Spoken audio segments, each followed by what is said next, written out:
Hello, Beggar's Table family. It's good to be with you, even in this way. Welcome to Sunday morning. As a lot of you know, as most of you know, we've been in the middle of a Sunday conversation, a sermon teaching series that we're calling Squeezed. And the reason we're calling it Squeezed is because we believe that when we look at Jesus on the cross, we see death squeezing him, and what's most true in him, as well as for all of us, tends to come out when we're being squeezed. So we're looking at and reflecting upon his last 7 words on the cross. And we've covered 2 of them already. Today we'll talk about our 3rd word. This is going to be a conversation format because we think that this is a format that's more conducive to the video. So we hope that you enjoy it. The people that I'll be talking with today, one will be my friend Rustin Smith, who is the pastor of Vox Day Community Church in Belton. As a lot of you know, Rustin and I meet often, and we meet weekly, and our sermons are developed from our conversation. They come from our dialogue. So we're happy to have this opportunity to invite you into our dialogue. Now, you'll see another familiar face this morning, and that's Josh Payne. Josh Payne is with us not only because he's just a smart guy and a good guy, and we love to hear from him. He's also with us because Josh Payne was slated to preach last week, and he had developed a sermon around this word. So he put all of his prep time into it, and he never had a chance to give his sermon. So we invited him to be a part of the conversation. So again, we are happy to be with you, and I invite you to sit back, enjoy the conversation. Hopefully it will provoke thoughts of your own, and it will promote more conversation with you and your family. So blessings to you, and welcome. Well, welcome everyone. We're glad that you could join us, and we are definitely excited to be here. We are real fans of this format for sure. You will notice that we are arranged so that the best looking one is in the middle. I jest, but we were just discussing how this is such a kind of an awkward setup for us, or not, or something that we all have to kind of get used to. I know, for one, when I dreamed of becoming a pastor, I could not wait to get on television. Isn't that why we all do this? Yeah, exactly. I know for you, I don't know about you, at Vox, I've been the one who's been completely resistant to any kind of video.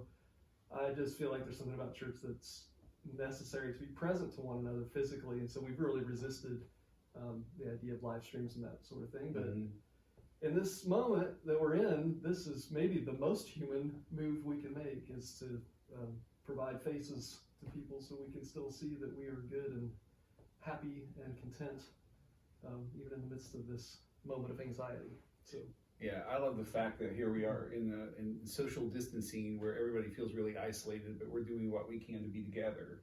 Wait, shouldn't we be at least 6 feet apart? Yeah, I know. I mean, we're a little close right now. We've consciously tried to sit somewhat apart so that we can model some social distancing even while we're together. We have washed our hands, and we refrained from shaking hands, which was very awkward. Yeah, I will say. Josh, I haven't seen you for, how long has it been? Oh, probably 2 years. And I walked up to the front door and wanted to shake your hand, and wait a second. So hopefully next time. Well, one of the great benefits of the way that we do sermons is that it lends itself to this kind of thing, because I tell my people quite often that my sermons on Sunday come from a dialogue that you and I are having. That's right. And I love the fact that we're often doing the same sermon series at our churches, which sometimes makes it easy to speak at your church because I've already prepared that sermon. But in this case, we're doing the same thing. That's right. Yeah, it's kind of a cool opportunity to kind of pull the curtain back a little bit and invite people in our congregations into the community that we have cultivated over this last decade or more. Yeah.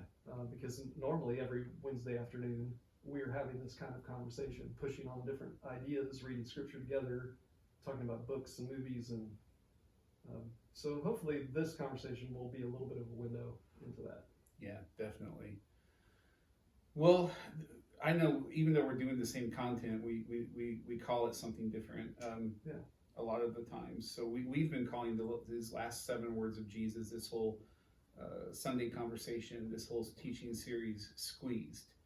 And the reason we call it Squeezed is the idea that death squeezes us. And, when I say death, I mean all of the things that are associated with death, like fear, uncertainty, anxiety, and a lot of the things that we're experiencing right now in this whole season. Yes. And so the idea is that when we look at the cross, we see Jesus being squeezed by death. And I really think that when we're squeezed like a lemon, what's most true about us is what comes out. So that we can look at the last 7 words of Jesus and we see, in my opinion, we kind of see the essence of Jesus. We see what's most true about him. And his last 7 words are, of course, really famous. Both of our churches have already covered the first 2 words, which is, Father, forgive them, for they know not what they do. And truly, I tell you today, you will be with me in paradise. But today, we're going to take some time to look at the 3rd word. But it is just interesting to relate all of this to the situation that we're in right now, and just kind of reflect on the ways and the different ways that we're being squeezed, the way that we see people being squeezed around us, and what tends to come out. And you were sharing, Josh, a really fun story, or interesting, insightful story about your grandpa before we got started here. I thought maybe you could share that for us. Yeah, so I think a lot of times I see the world through the lens of the relationship between my grandpa and myself. It's this little microcosm of society in some ways. Yeah. And so a lot of times I'll go in and talk to my grandpa first thing in the morning. I'll work a couple hours, and then like 8:30 or 9 I'll go in and talk to him. And what I've noticed is in the past couple weeks, like as he's been squeezed by the coronavirus, as things have happened, he both the good and the bads come out of that. So I'll walk in and I'll see him watching Fox Business, and then I'll see him switch to CNN Money and these other things. And so he is definitely a head type when it comes to like an Enneagram. I'm not sure where your guys, I know where Beggars is. I'm not exactly sure where Vox is on Enneagram stuff, but I assume we've talked about it. Yeah, we have. But so he's a head type, and so he's all about security. And for him, he grew up in the Great Depression. He was born in 1928, and so he's worried about the coronavirus, like causing this worldwide recession. And so he's watching these monetary things and being like, it's down 1%, it's down 3%, it's down 2,000. And there's been nothing good to see the last few days. Oh no!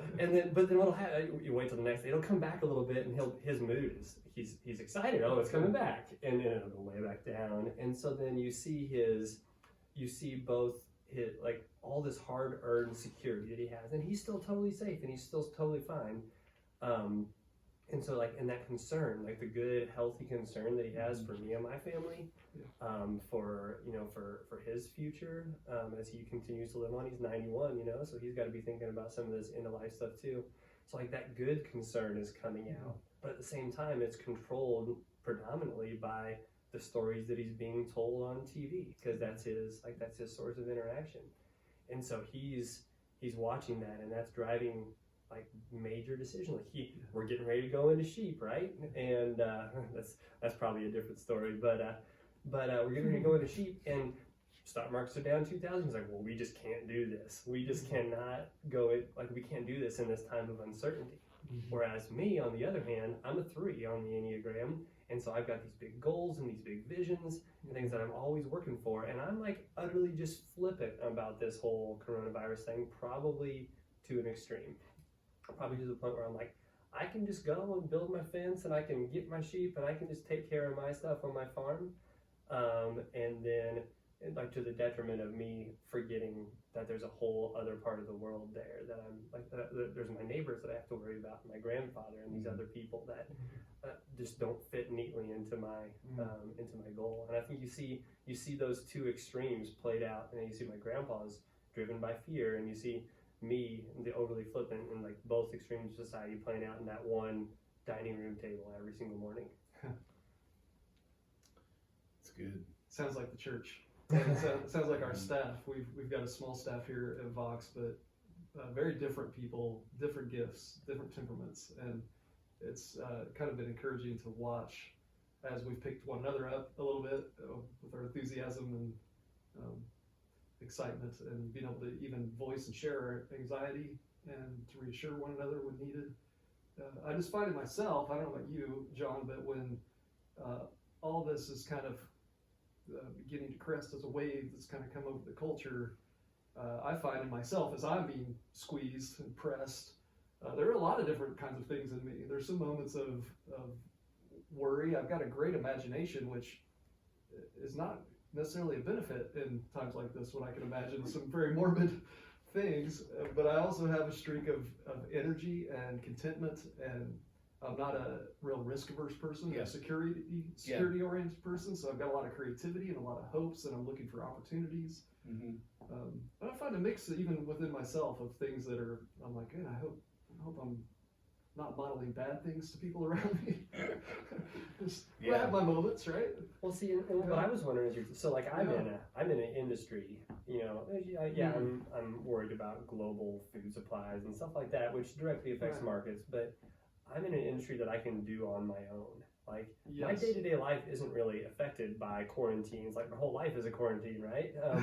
But right. like you guys, like your individual personal lives revolve around highly communal, like highly social gatherings. It's high touch, it's face to face, and so it's a little weird thinking about what it's going to take to move through this. And well, I think we both feel like all will be well, and we'll figure this out, and uncertainty will give way to good practices, and we'll find ways to do this. It's incredibly disruptive to the center of our community, which is gathered worship. Right, very disruptive. I'll tell you what I find in myself, though. I don't know about you guys, but I'm more of an introvert than I am an extrovert, and I have a pretty rich interior life. I like to read. I like to watch movies. I like to. Sometimes I have great dialogues with myself. You know, so the whole idea of being quarantined and or isolated does not threaten me. At least initially, it doesn't. I'm like, this is right in my wheelhouse. It excites you, right? But please don't put me in the briar patch. Yeah, right. But don't make me stay home alone. but as a pastor, we're what you just said. Our vocation is very high touch, and I realize there's an anxiety that people are feeling out there, and I need to address that and figure out how we can be present to one another when I have this natural inclination to just be fine on my own. So it's a challenge that way. Yeah, I tend to be a little more introverted too, but I'm also, I love people, and I felt even this first Sunday of being apart, a real emptiness of like, man, I really miss people, and I love our congregation. And right now my church is going great. Our pastor doesn't love us. Well, I know, that's not what I mean. I know you feel the same because you shared that with me. Yeah, There is a sense of like being introverts, it's almost in a way we might rely even more on the interaction that we get when we're with people. Right. We cherish that time. We really do. Yeah, well, and so for me, I'm just the opposite. And so, like our family, a big part of our individual family ministry, if you want to call it that way, that sounds so churchy, sorry, but is to have people over for dinner. And all of a sudden in this time, we're finding ourselves not having people over for dinner. Like, what are we going to do? Have virtual dinners? Like, that's interesting. And like sometimes they may prefer that to the food that we cook for them. But I mean, it's like it's even like it's dramatically affecting the people that we have in our house, and so we're having a hard time finding the places for the things that we like to do, for the ways that we like to reach out, and just like to build community around our home. Which is honestly a great segue into the word this week. I was going to read that if I could. This is our word for this week. The third word of Jesus on the cross is from John 19. And I'll start in verse 25. We read, near the cross of Jesus stood his mother's sister, Mary, the wife of Clopas, and Mary Magdalene. And when Jesus saw his mother there and the disciple whom he loved standing nearby, he said to her, woman, here is your son. And to the disciple, he said, here is your mother. And from that time on, this disciple took her into his home. And I'll read that last line again. I really like that. From that time on, this disciple took her into his home. basically what we're going to do is have some reflection on this word, this word that's being squeezed out of Jesus at this moment. But I will just go ahead and say that I find it fascinating, and always have found it fascinating, that this is the first act, and you pointed this out too, Josh, earlier when we were talking. This is the first act of Jesus' movement. And I think that's another way of saying that this is the very beginning of the church, which really is what Jesus' movement led to, was the church. And I just find it really interesting when we stop and think or consider what all of the other things are that Jesus' first act could have been. I mean, here he has a concern. What's being squeezed out of him is a concern for his followers and what his followers will do when he's gone. And think of all the things that he could have said. You know, he could have said, Mother, John, I command you to worship me diligently, you know, gather together with great gusto. As you said, get a great praise band, you know.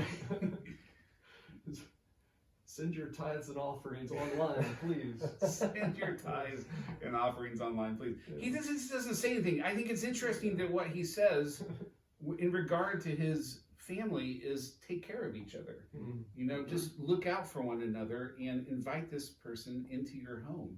Yeah. Take the needy, because Mary was in a position where she was going to be needy here, probably already was, but take this needy person into your home. So I just think it's a really thought-provoking word.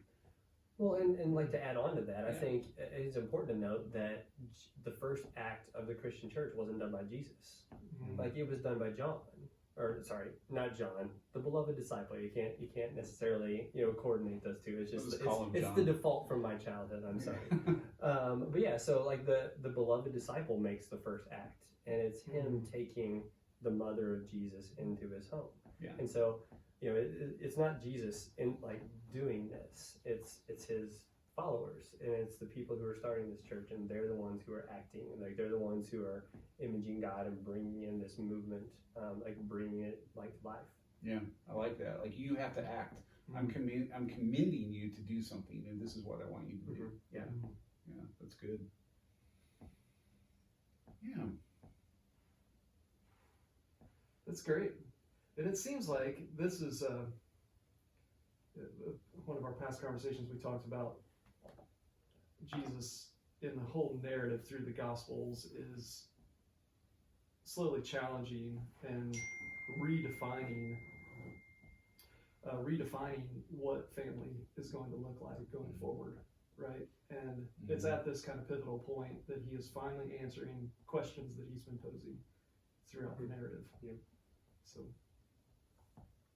Yeah, because throughout the Gospels, throughout the story, not necessarily John, but throughout all, when you look at all the Gospels, he's continually being asked questions about who is your family? Like, why are you with these people? Why aren't you with your family? And there just seems to be this question. You can read a tension into his situation with his family, and then it's like you've got this question of who is Jesus' family? What's he doing with his biological family? Yeah. Which, by the way, if you don't mind, a little tangent here, which, by the way, is, I think that sometimes we forget how important that was in his culture. Like, your family and the honor that you bring to your family was everything. Right. And so, of course, he had extreme tension with that. His family, it's worth noting, his family was not happy with him most of the time, where there was great question. I noted a few of those instances. It's probably worth just mentioning them briefly, although there's a lot to say about each one of them. The first being the first question Jesus asks in his ministry of questions is when he gets left behind at the temple at 12 years old for 3 days, which is, parental nightmare, but that's a different sermon. Home Alone. Yeah. Home Alone in the temple. And when confronted by his parents, who take it deeply personally, why have you done this to us? Jesus is asking the question already. Don't you know whose family I belong to? Didn't you know I'd be in my Father's house? Then you fast forward to the wedding at Cana, where he has a confrontation with Mary, which is another honor-shame moment, right? Jesus is addressing her as woman. Why are you coming at me like this? There's the instance where his biological family, shows up at the house where Jesus is teaching, and people are trying to get his attention, and Jesus is questioning, who is my family? Yeah. His family actually came to get him. That's right. Yeah. So all that is in play here in the narrative by the time you get to this point, and Jesus is now addressing mother, son. Yeah, I mean, not to mention the fact that in that society, there would have been a set line of people who should have taken her into his home, right? Okay. You know, whether that's you have Joseph, who we don't know if he's we assume he's not in the picture, right? Well, then Joseph's brother would have been supposed to take Mary as his wife, right?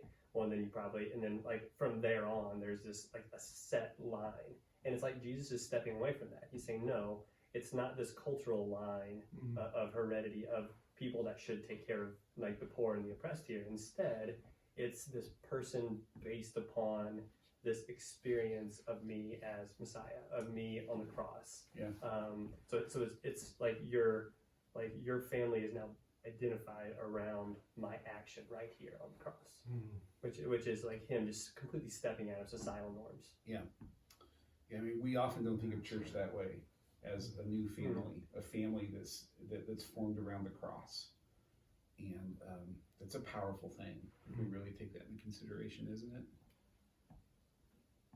Well, see, now in my context, in a more of a rural, small town area, my family is still there. I wonder sometimes if that's a different notion between rural and urban. Y'all live in Kansas City, and you live in Belton.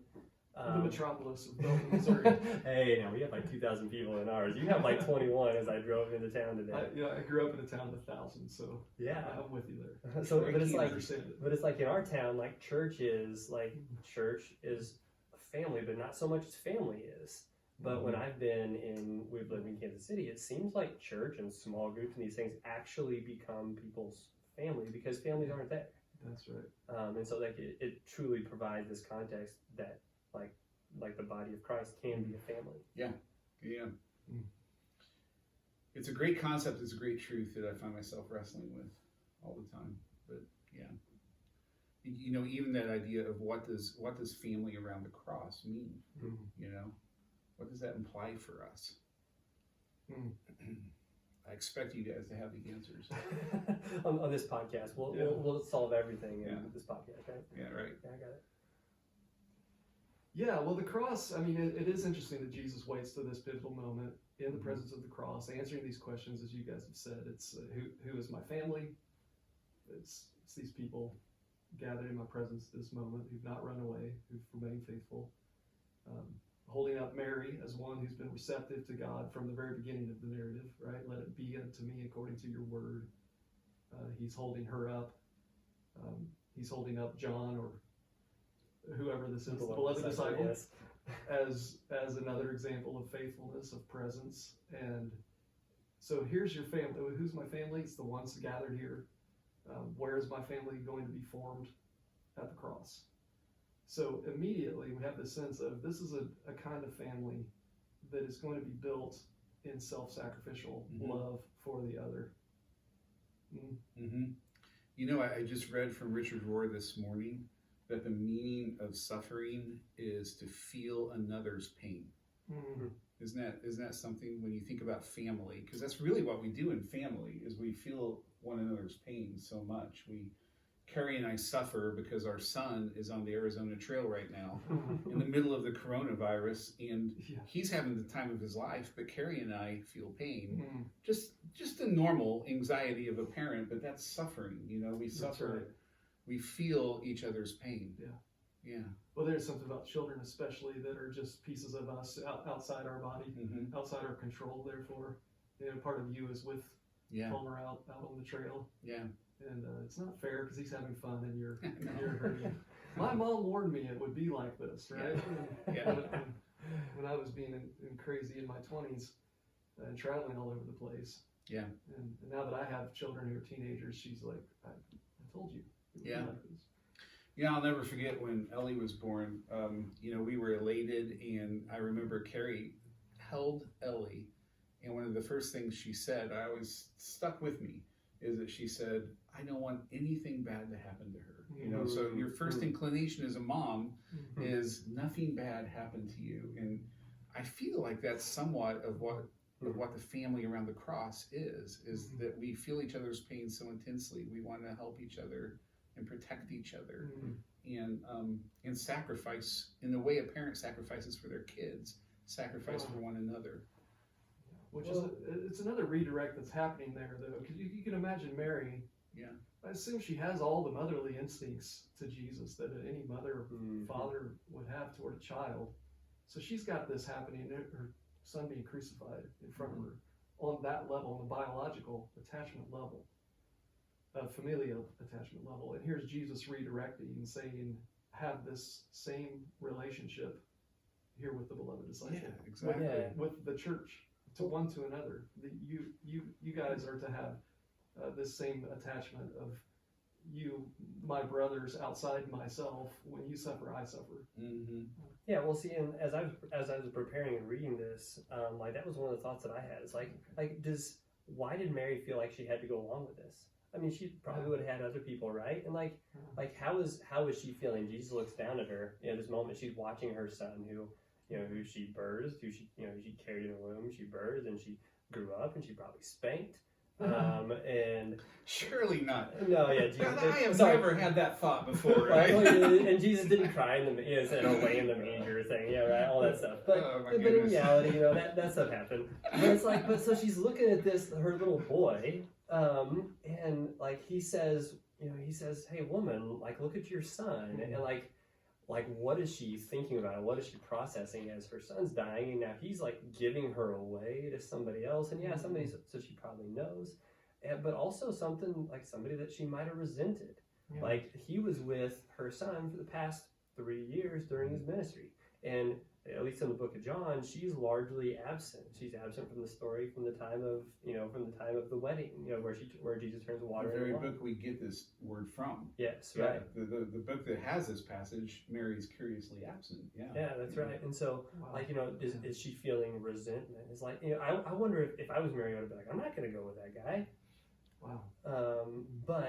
But somehow, like she, for some reason, in this story, like she acquiesces, and she goes and she allows herself to be redefined, her family to be redefined by the man on the cross, who's kind of no longer her son, but just the man on the cross. Wow. I've read one theologian who described this moment as Mary making the transition from being mother of God to follower of Jesus. It's pretty good. Yeah. A moment of surrender, and I think that sort of thing, that sort of insight calls upon each of us. To bring it back around to a moment of coronavirus, a moment of surrender to who is our family, what's our responsibility to neighbor, what's our attachment. Even in Mary's situation, like how do we allow ourselves to be cared for by other people? Like for me, that's really like there's this old hymn that just always plays in my head, like whenever I'm in tough situations. It's called the Servant Song. It's we are travelers on a journey, we are pilgrims on a road, we are here to help each other walk the mile and bear the load. And the second verse is, you sing it? Rustin can. Okay. We do sing that song. Oh, you guys do it at Vox. Oh man, we have for years, and it's beloved. So you guys know, but it's like, brother, let me be your servant. Let me be as Christ to you. And then the hard part for me is pray that I might have the grace to let you be my servant too. Right. And I think in Mary here we see that. We're in this time of coronavirus. There's a chance I'm going to get sick. Like there's a chance that people are going to have to take care of me instead of what I hope is I don't help other people to get sick. That's not. But it's like we do imagine ourselves as the heroes who are going to go out and help others. That's why we're all in the business, right? But certainly, we don't know what's ahead. Yeah, and so that's something that phrase. Pray that I might have the grace to let you be my servant too. Pray that I might have the grace to be like Mary, and to allow myself to be taken into the home, possibly of a stranger. Somebody who in the book of John doesn't even name, just the beloved disciple. So, that's really good. So, how do you land a plane in a format like this? we were joking that a lot of times learning how to preach is learning how to end a sermon. Yeah. Right. Everybody knows how to start talking. Nobody knows how to end something. So. Yeah, Indians have never been my thing. Me and Stephen King. Yeah. Well, I think one appropriate thing that we do each week at Vox is we say we want our gathering time to be a time of blessing. Yes. Our world is so full of curses. Mm. Certainly people might be feeling cursed right now by anxiety, but fear for imagining dark things. But in the church, we're full of hope. We know that things are going to get better. Things will no doubtedly always be different after this, but we will resume things that are more familiar and comfortable in the weeks ahead. And so we want to, yeah. Well, just I mean, think of how that applies to like the scene that we're looking at on the cross, right? Yeah. And Jesus is there on the cross, and like the church is in the position to be blessing the world, Yeah, that's like right. through like in persona Mhm. Christi, if you want to go all Catholic and everything. But then it's like looking out to these two people with very different fears. Yeah. Mary has lost a son. Yeah. John has lost a leader. Mm. And so to these people who have lost everything in their lives, Yeah. Jesus says, no, like be blessed. But not just be blessed, Yeah. go and bless each other. Mhm. Yeah, there it is. And that's the beginning of the church. That's the beginning of like a movement, the first. Amen. Amen to that. That's good. An elbow. Oh, sorry. I'm not just about it bad. That'd have been Yeah, bad. I know. I could have caught the coronavirus from you. You probably would Yeah. have. Yeah. Well, peace of Christ to you guys, Josh, and your work on the farm and in your community and family, and John and with Beggar's Table that we love here at Vox. And my computer's still dinging. Yeah. So we're not real professional. Well, let me leave us with this blessing that we use here at Vox most weeks, and it's from Numbers, and it goes like this. The Lord bless you and keep you. The Lord make his face to shine upon you and be gracious to you. The Lord lift up his countenance on you and give you his peace now and forever. Amen. Amen.